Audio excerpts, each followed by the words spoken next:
ஷே பிரமா சிவன் குடும்பத்தை பகிஷ்டியலடா பாய் பேயலா. நீதி நியாயம் தர்மம், சாப்பாட்டு உணவு தர்மம் கொடுத்தாரு. தர்மத்தை அழித்து குடும்பத்தை அழித்து குடும்பங்களை நாசம் பண்ணிட்டியாடா பாய் பேயலா. அந்த ஆறு வருஷம் ஆண்டு காலமாக எங்களுக்கே வேதனைடா, எங்களுக்கே வேதனை. நாங்களே பூமியில் எங்களை உட்காந்துருந்தாலும் குடும்பத்தை நாங்கள் அப்படி ஒரு அவமதிக்க மாட்டோம்டா. பாய் பேயலா அவமதித்து உட்காந்து கேள்வி கேட்கலடா பாய் பேயலா. கேள்வி கேட்காங்க பூரா ஓடுதான் ஆடுதான் பாடுதான், இதெல்லாம் ஒரு கேள்வியா?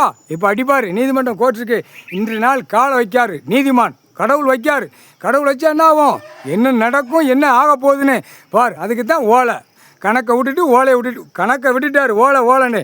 இப்போ அவர் காலை வைக்கார். ஓலை விட்டாதான் அவர் உள்ள நீதிமன்ற கோர்ட்டில் காலை வைக்க முடியும். கடவுள் ஓலை விட்டுறணும். ஓலைனா கடவுளுடைய பவர்.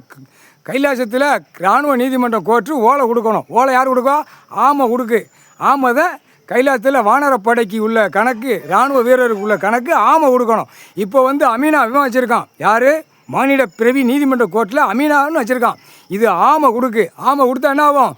எல்லாமே நொறுங்கி உள்ளே மாட்டுவான். முக்கால் சத்தியம். அரசியல்வாதி பூரா ஓலை வாங்கிட்டான். ஆமாம் இப்போ தமிழ்நாட்டுக்குள்ளே 230 நாள் வாங்கி கையை தூக்கிட்டாலே தான். கையை தூக்குது ஆணும் பெண்ணும். இப்போ தூக்கு என்ன நடக்குன்னு பாரு.